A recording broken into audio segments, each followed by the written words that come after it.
question booklet. At the end of the real test, you will be given 10 minutes to transfer your answers to an answer sheet. Now turn to Section 1. Test 4. Section 1. You will hear a telephone conversation about opening a bank account. First, you have some time to look at questions 1 to 7.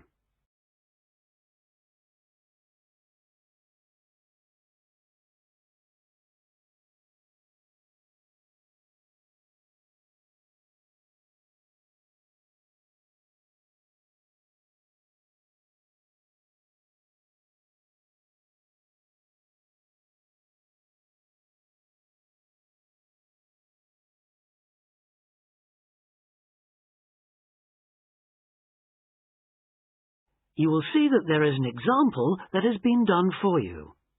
On this occasion only, the conversation relating to this will be played first. Expats Helpline, Terry Davies here. What can I do for you? Hello, Terry. I've been in this country for a while, and I've just been offered a job in the city, so I think I'm going to need to open a bank account. I haven't had one before, so I'm wondering what papers I need. Well, basically you'll need to be able to prove to the bank that you're who you say you are, and that you live where you say you do, okay? Uh-huh. And for some banks, at least, that means you'll have to show them 2 separate pieces of identity. So I'll run through the list if you like. Yes, please. Okay. I'll bring it up on the screen. Let's see. Here it is. Right. The first thing it says is a valid passport. The first document is passport. So passport has been written in for you. Now we shall begin. You should answer the questions as you listen because you will not hear the recording a second time. Listen carefully and answer questions 1 to 7. Expats Helpline, Terry Davies here. What can I do for you? Hello, Terry. I've been in this country for a while, and I've just been offered a job in the city, so I think I'm going to need to open a bank account. I haven't had one before, so I'm wondering what papers I need. Well, basically you'll need to be able to prove to the bank that you're who you say you are, and that you live where you say you do, okay? Uh-huh. And for some banks, at least, that means you'll have to show them 2 separate pieces of identity. So I'll run through the list if you like. Yes, please. Okay. I'll bring it up on the screen. Let's see. Here it is. Right. The first thing it says is a valid passport. Mine's Australian. Yes, that would be fine, of course. The next one is a driving license, and again, one from your country would be okay. Then that's followed by birth certificate. Oh, hang on, that's only if you're under 18. Which I'm not. Right, so not that then. But you can also show them a benefit book. For instance, if you're in ill health, or unemployed, or getting income support. Yes, I could bring that. Or a letter from my employer, maybe? Well, that's not actually on the list, so we'll have to assume you can't. Okay. And to prove where I live? Again, there are several possible things listed here. For instance, you could use a bill for council tax, or something else for where you live, such as an insurance certificate. I've got one of those, somewhere among all my papers. But what about bills? Things like phone bills, I mean. As long as it has your address on it, yes, fine. So a bill for my mobile would do, would it? I'm afraid it would have to be for a fixed line phone. You could use other types of household bill, though, as long as you get them through the post. How about an electricity bill? That'll say where I live, won't it? If it's in your name and not that of a landlord, yes. It is, so I'll probably take that then. There's one other you might want to use, a vehicle registration document. If you have a car or motorbike or something, of course. No, I haven't actually. Now, I believe there's a bank actually inside the commercial centre, and I might open an account there, seeing as how that's where I'll be every day. Yeah, that would seem to make sense. I know people who bank there. I actually read about it in a city guide. My cousin picked it up when he was here a couple of years ago, and I made a few notes. Do you mind if I run through them with you now, just to make sure the details haven't changed? Fine, go ahead. Okay, first question. It's still a branch of the popular bank, is it? The one with links to Australian banks? No, it's actually been taken over by another big banking group, the Savings Bank. It still seems quite popular, though, especially with people doing business in the Asia-Pacific area. And when is it open, Monday to Saturday? I'll have to check their website for that. Give me a second or two, will you? Sure. Right. I've got it. Customer service, and it's just weekdays, I'm afraid. Does it say what their business hours are? I'm just looking for that. It's on a different page for some reason. I think there's been a change at some banks in the last year or so. Yeah, here it is. It's open from 9:30 in the morning till 3:30 in the afternoon. And it's on the top floor of the main centre building, is it, next to the travel agency? That's where it used to be, but they've since moved it to a slightly bigger place. It's on the ground floor now. Oh. And one last thing on this. I know most banks give incentives to young people to open accounts with them, but apparently this one didn't. Do you know if they're offering anything these days? I'll just check. I'm sure they'd say so on their new clients page if they were. No, there's nothing mentioned here. That's a pity. I was quite looking forward to getting my free gift. Before you hear the rest of the conversation, you have some time to look at questions 8 to 10.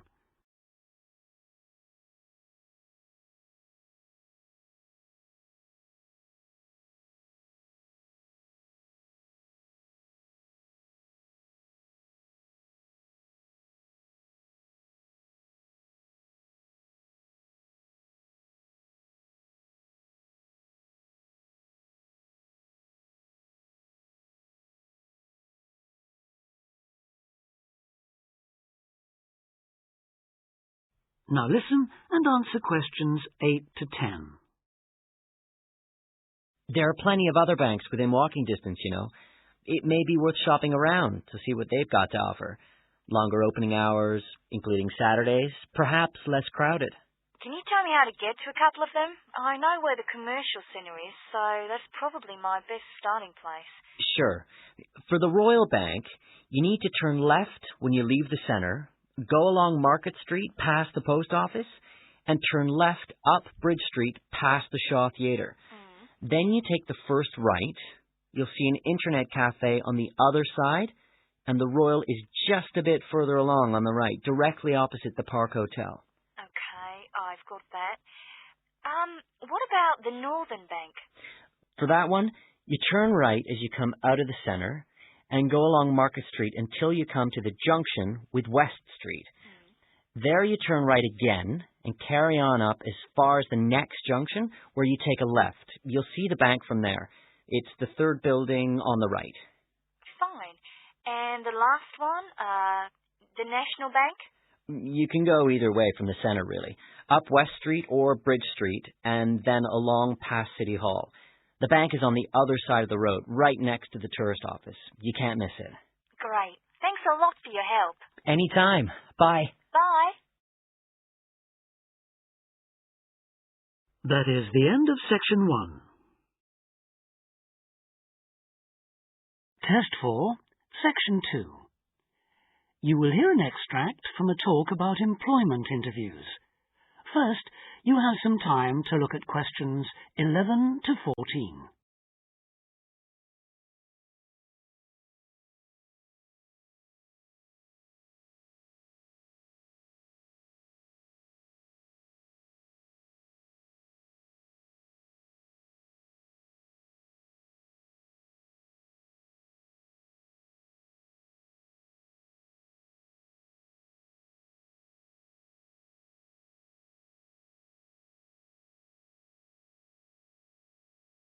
Now listen carefully and answer questions 11 to 14.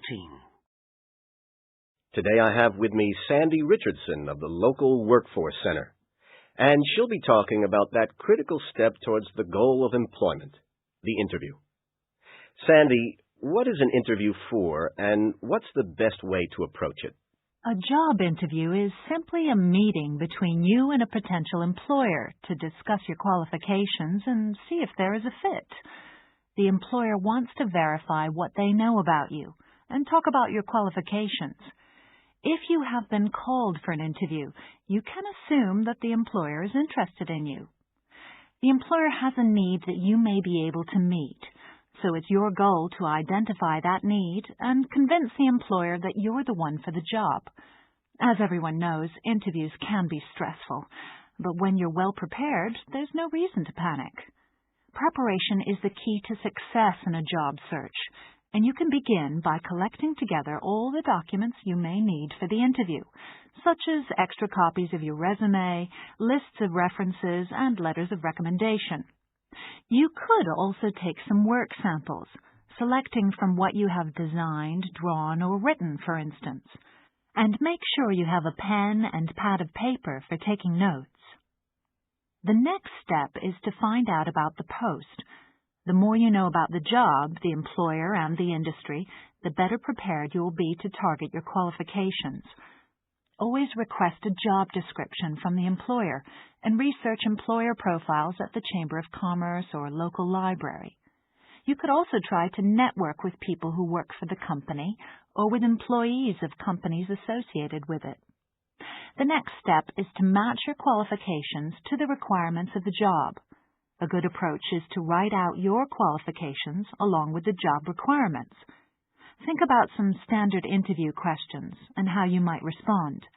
Most questions are designed to find out more about you, your qualifications, or to test your reactions in a given situation. If you don't have any experience or skills in a required area, think about how you might compensate for those deficiencies. Before you hear the rest of the talk, you have some time to look at questions 15 to 20.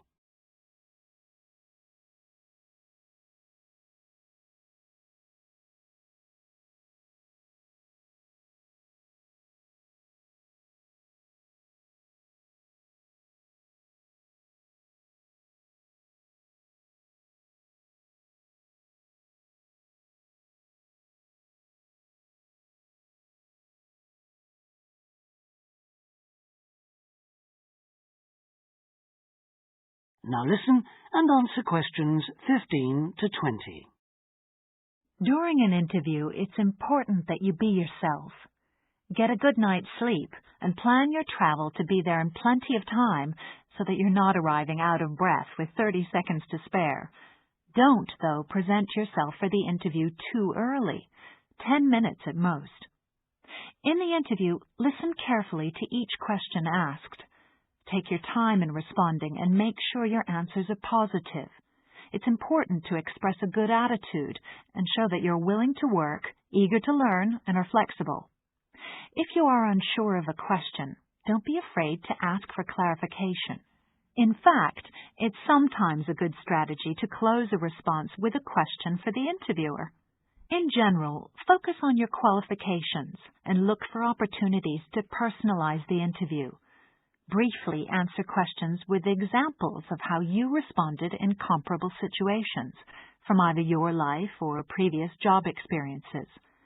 Something you should avoid are yes or no responses to questions, but don't dwell too long on non-job related topics. Use caution if you are questioned about your salary requirements. The best strategy is to avoid the question until you have been offered a job. Questions about salary asked before there is a job offer are usually screening questions that may eliminate you from consideration, so be warned. On the other hand, it isn't inappropriate to show your enthusiasm if your first impressions of the interview and of the employer are good ones. So, if the job sounds like what you are looking for, say so. Keep in mind that the interview is not over when you are asked if you have any questions. Come prepared to ask a couple of specific questions that again show your knowledge and interest in the job. Close the interview in the same friendly, positive manner in which you started. When the interview is over, leave promptly. Don't overstay your time. Think about the interview and learn from the experience. Evaluate the success and failures. The more you learn from the interview, the easier the next one will become. You'll become much more confident. To close, here are a few more tips. First, maintain good eye contact throughout the interview and be aware of nonverbal body language. Second, dress a step above what you would wear on the job. Go to the hairdressers, have a shave, etc. Remember that your appearance is a key indicator of whether you have the right attitude, so it can pay to give some thought to how you look. And finally, don't be a clock watcher. That is the end of Section 2. Test 4. Section 3. You will hear a tutor and some students discussing choosing courses at a college. First, you have some time to look at questions 21 to 24.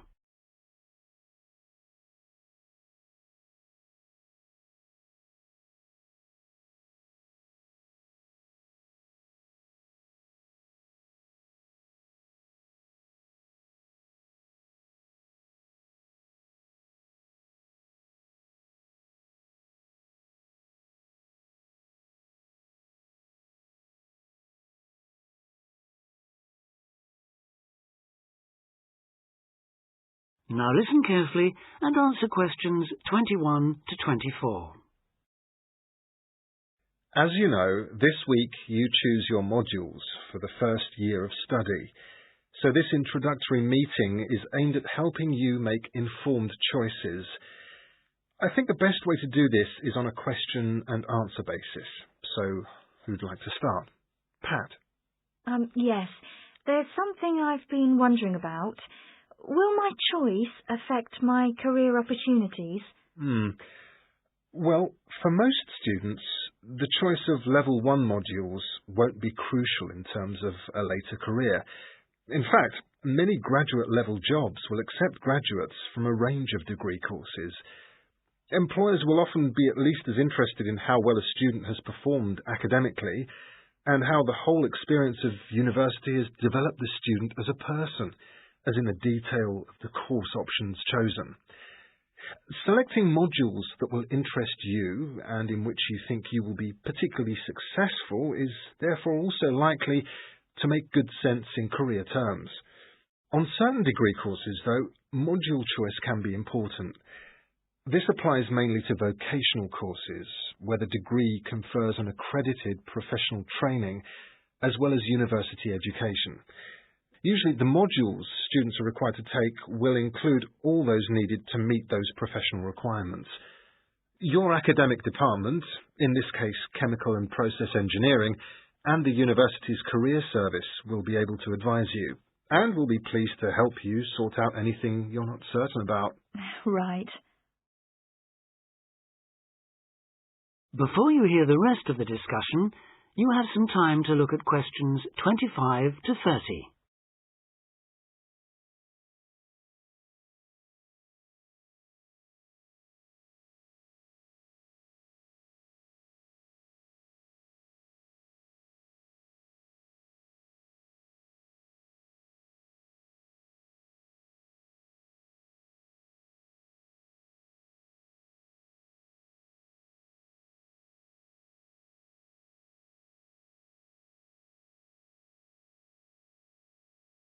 Now listen and answer questions 25 to 30.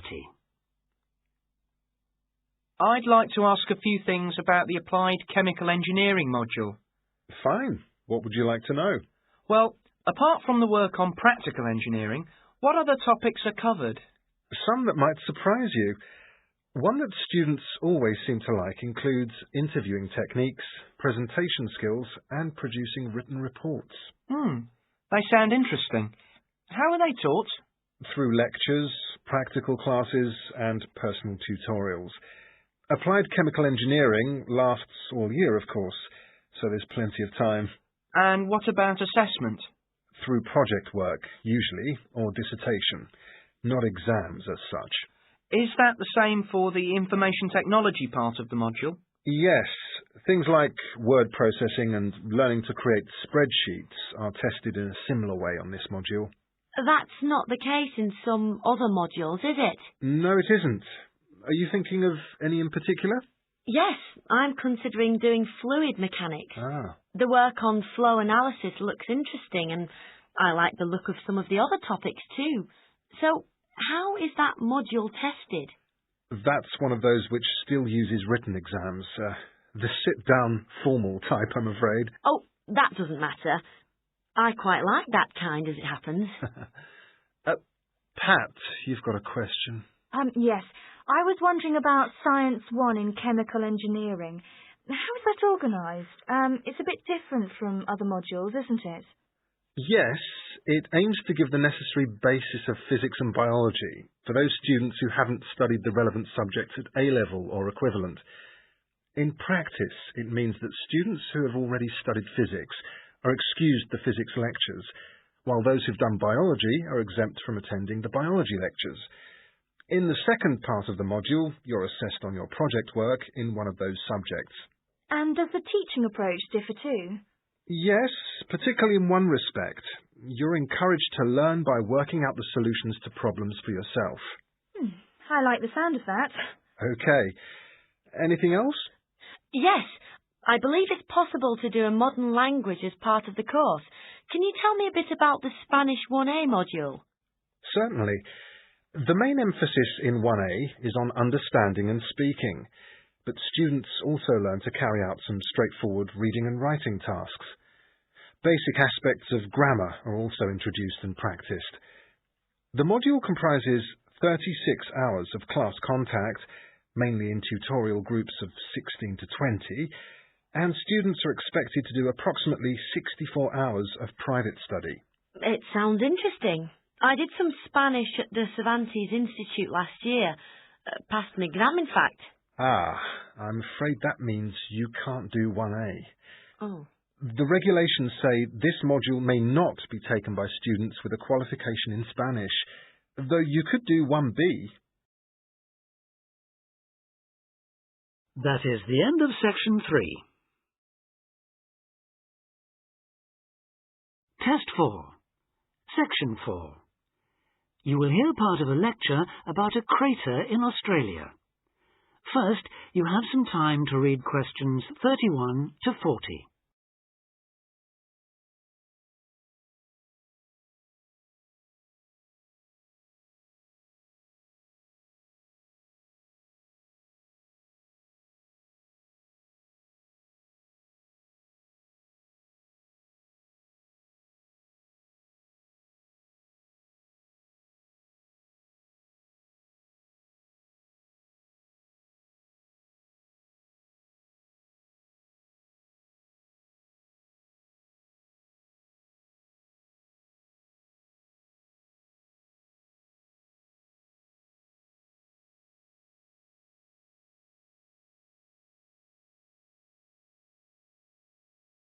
Now listen carefully and answer questions 31 to 40. Lake Acraman in South Australia is Armageddon for the purist. No other meteorite impact on Earth has stamped the surrounding rocks with such an abiding, unequivocal geological record of collision, earthquake, wind, fire and tsunami, the giant waves formed by major Earth movements. The story it tells is elemental, without dying dinosaurs or even Bruce Willis to complicate its simple message of destruction. First, the numbers. About 590 million years ago, a rocky meteorite more than 4 kilometres across and travelling at around 90,000 kilometres an hour slammed into an area of red volcanic rock about 430 kilometres northwest of Adelaide. Within seconds, the meteorite vaporised in a ball of fire, carving out a crater about 4 kilometres deep and 40 kilometres in diameter, and spawning earthquakes fierce enough to raise 100-metre-high tsunamis in a shallow sea 300 kilometres away. Ancient, stable and unglaciated, the bedrock of Australia preserves some of the most photogenic impact craters in the world. Acraman is not one of them. 500 million years of erosion has taken its toll. A salt pan surrounded by low hills is all that remains to mark the site of the cataclysm. The true nature of the place dawned on geologist George Williams of Adelaide University in 1979. Gazing at a sheaf of newly acquired satellite images, he saw the small circular shape of Lake Acraman surrounded by a ring of faults and low scarps 40 kilometres across, and an outer ring twice this size. A year later, he made it to the site. On islands near the centre of the lake, Williams found bedrock shattered in a conical pattern that experts consider a sure sign of a meteorite impact. Except for a crater, which had long since eroded, the area was a textbook example of an impact site. In 1985, further intriguing evidence turned up.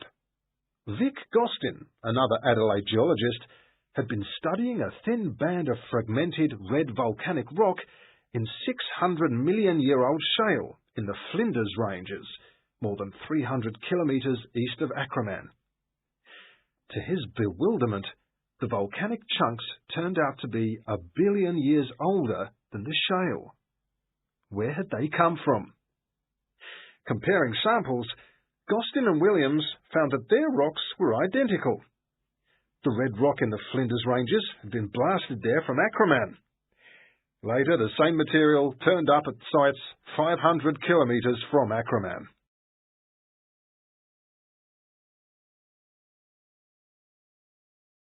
Everywhere, the bands of fragments showed the same structure. Coarse pebbles at the bottom, then a cocktail of silt and sand, then layers of increasingly fine sand, distorted on top into a wavy, scalloped pattern. These layers also show, step by step, how the meteorite transformed the floor of an ancient sea, hundreds of kilometres away, according to Malcolm Wallace of Melbourne University. First came the earthquake. Travelling at about 3 kilometres a second, shock waves arrived offshore within a minute or two of the collision, stirring up the water with clouds of silt as the seabed shook. Then shattered rock from the explosion arrived by air. Pebbles and boulders crashed into the water, reaching a depth of about 200 metres within a minute. One day they would become the lower band of the Flinders Rock. Sand took up to an hour to come to rest, finally bedding down with the silt that was also now settling on the sea floor, as the effects of the earthquake died away. This mixture would eventually form the next layer. About an hour after the meteorite's impact, huge waves rolled in, leaving the ripples on the surface that later hardened into rock. Clear as mud is not an oxymoron. In Acraman, the arid, timeless Australian outback has preserved the closest thing the Earth can boast to a perfect pockmark, the pinnacle of imperfection. That is the end of Test 4.